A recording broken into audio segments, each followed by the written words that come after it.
Selamat malam, di sini saya dengan di saya ada rekaman dengan NIM 222 11 2469. Di sini saya akan menjelaskan metode dan menjelaskan alur penelitian pada naskah saya yang sudah terdapat alur penelitian lalu dipresentasikan dan jelaskan strateginya. Kita mulai dengan alur penelitian. Berikut adalah alur penelitian saya. Saya menggunakan teknik wawancara semi terstruktur dengan pemilik mitra yang menggali kendala operasional dan observasi non-partisipan untuk mengamati secara langsung alur kerja manual yang ada, mulai dari catatan hingga penjualan. Dari data kualitatif tersebut, saya mengidentifikasi beberapa masalah inti, seperti ketidakakuratan data stok, tidak adanya pelacakan profitabilitas, dan risiko kehabisan bahan baku. Ya, perancangan sistem. Untuk sini saya menggunakan desain prosesnya di UML ya, use case, activity, dan diagram, desain database, dan antarmuka. Yang ketiga, implementasi setup lingkungan dan database, implementasi struktur backend, model, dan kontrol, dan pengisian. Nah, selanjutnya kita mungkin bisa langsung ke naskah. Setelah naskah saya ya metode penelitian. Yang pertama, sejarah dan lokasi. Objek penelitian tersebut berdiri sejak awal 2024 dengan mengusung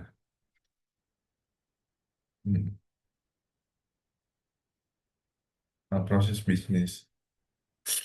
Sebelum adanya implementasi sistem informasi, proses awalnya ialah uh, penerimaan stok harian dimulai ketika meskipun hmm, lanjutnya proses mengecekkan rekapitulasi stok. Terus ini dilakukan setiap hari melainkan bisa secara periodik, misalnya di akhir hari atau beberapa hari setelah masker fisik ini dan berjalan visual atau menghitung manual terlihat sisa waktu di tempat penyimpanan. Yang kedua, rekapitulasi hasil pengecekan tersebut. Kemudian dikatakan kali untuk mengetahui penggunaan bahan baku, pemilih harus melakukan perhitungan terbalik yang rumit dan tidak akurat, yaitu dengan mengurangi stok awal dengan stok akhir fisik.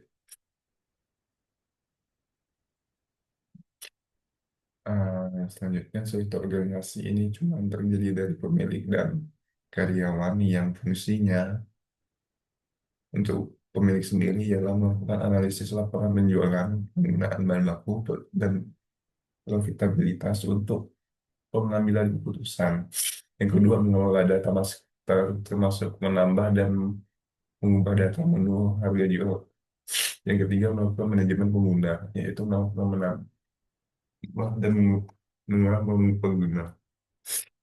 Selanjutnya, mengawasi keseluruhan persediaan pembelian bahan baku ke supplier.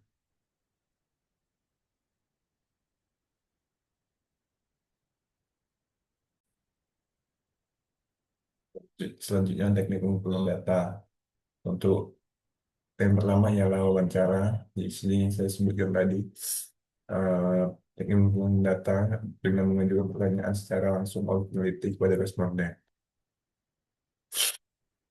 Dan tujuan untuk wawancara ini adalah memahami proses bisnis yang berjalan saat ini secara detail, mengidentifikasi berbagai kesulitan dan permasalahan operasional dalam proses manajemen stok. Yang ketiga, menentukan kebutuhan dan harapan misionan.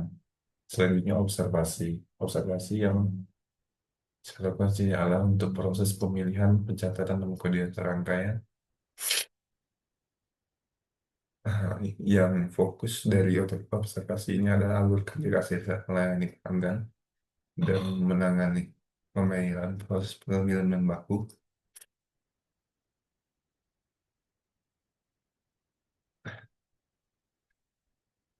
Selanjutnya, ini alur penelitian saya menggunakan metode waterfall, dijelaskan sebagai berikut. Pertama, tahap kebutuhan analisis. eh,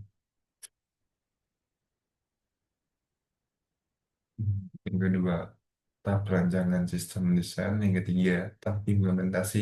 Yang keempat, testing. Yang kelima, evaluasi. Selanjutnya, tahap analisis yang pertama, identifikasi masalah. Eh, Berdasarkan hasil wawancara dan evaluasi dan membuat masalah yang ada. Yang pertama, pencatatan stok tidak konsisten dan rawan kesalahan dan human error. Yang kedua, tidak ada data penggunaan bahan baku secara real time untuk setiap menu yang terjual. Yang ketiga, ketidakadaan sistem peringatan dini untuk stok yang menipis sehingga risiko terjadinya bahan baku daya. Dengan proses penghitungan stok memakan waktu yang lama. Yang kedua, analisis kelemahan sistem dengan kerangka PIS. Pertama, analisis kinerja performa. Selanjutnya, analisis inovasi. Yang ketiga, yang selanjutnya analisis kebutuhan sistem. Pertama, kebutuhan fungsional untuk admin itu sistem harus menyediakan fungsi login dan output sama. Sistem harus mampu melakukan manajemen pengguna secara penuh, dan sistem harus mampu melakukan manajemen master data. Sistem harus menyediakan anak muka untuk manajemen. Sistem harus mampu menampilkan semua laporan secara komprehensif berdasarkan tentang anggaran. Nah, kemudian untuk karyawan ya, fungsi utama petugas itu mengenalkan antar muka atau absen. Sis- Sistem harus menampilkan stok kritis agar petugas kebutuhan dan fungsional, yaitu dari segi keamanan dan usability, availability, dan akurasi. Mungkin perancangan tadi mungkin untuk sekarang segitu dulu, mau kurang dan lebihnya saya mohon maaf. Sekian dari saya, terima kasih.